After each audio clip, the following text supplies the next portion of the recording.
Each year, millions of women are forced to come to the realization that she will make $500,000 less than her male counterparts over the course of her professional career.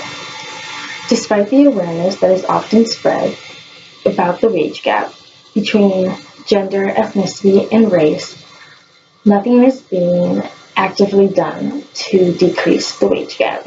The wage gap differs between race and ethnicities like Hispanic or Latino, African American, Native Hawaiian and Pacific Islander, American Indian and Alaska Native, and Asian Americans.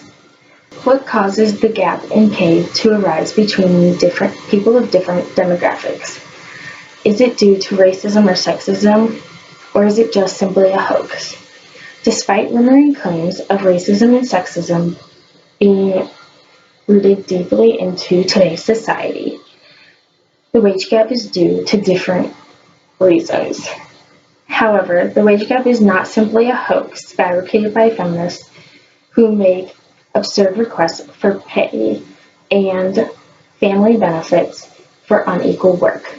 The U.S. Census document for real total workers and median earnings for men and women states that women working full-time annual jobs earn 0.78 the amount that her male counterparts will make. The wage gap between men and women cannot be explained through education nor age. There is no real data to actually suggest what causes the gender wage gap.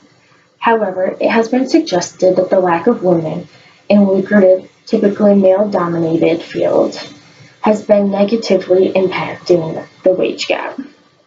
Have typically studied in fields that were typically gender appropriate. However, with the increase of women in lucrative, typically male-dominated fields, the gender wage gap has actually decreased.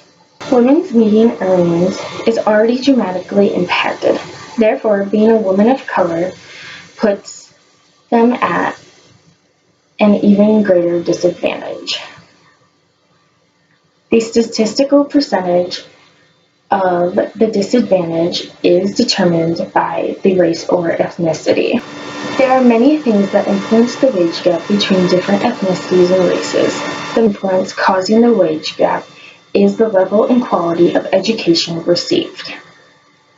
When education and gender is held at a constant through different demographics, it becomes clear that education is the most important factor that influences the income.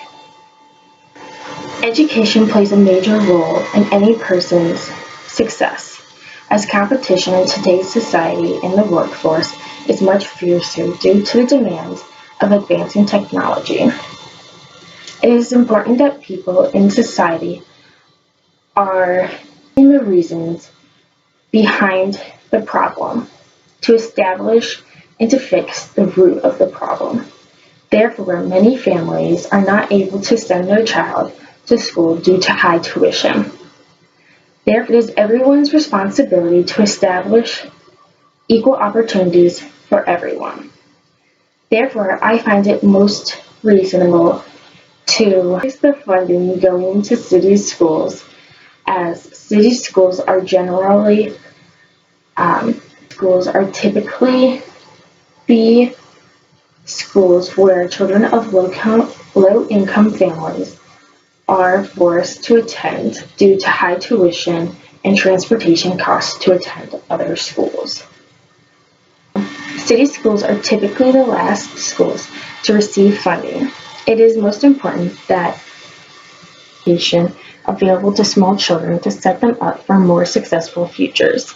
The cost to increase taxes will be worth funding and enriching a child's life. It is most important that we encourage girls from a young age to pursue careers in math and science fields. These fields are typically male-dominated, but ensure a good job placement for women graduates.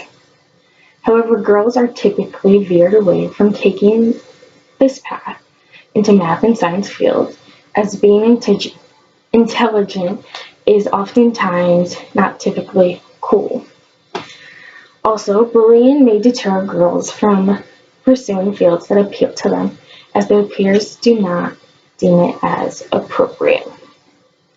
Students should also be aware of the negative and large effect that bullying has on academic performance, and which can greatly affect their future opportunities. Bullying and cyberbullying should stop programs should be established. All types of bullying should be held in a high academic offense, even if the student is a bystander, as it may not be possible for all schools to set up these programs or to enforce them successfully. Another great opportunity to keep young girls from getting distracted is to attend an all-girls high school. It is a great way to eliminate the distraction of boys and the negative influence they can have on a young girl's self-esteem. I attended an all-girls high school growing up, and I found the coursework to be challenging and time-consuming. But being an all-girls high school prepared me for the college coursework, and I genuinely enjoyed attending a school that taught me that academics in my future are more important than interactions with young men. Society's job to produce and enrich young minds that will ensure the furtherance and improvement in industry and life. High levels of education allow the student to increase his or her annual earnings by 0.24, more than other students without higher education. The achievement of a degree will also allow a person to be more financially stable and increase job security. Furthermore, the increase in intelligent young minds has a large effect on the economic growth rate, which helps society and the economy. Through encouragement and positive reinforcement, society will instill confidence into young women, whom will be able to better negotiate the unequal pay. Our society is a strong patriarchal society. However, women cannot continue to cater to the feelings and needs of men. Thank you.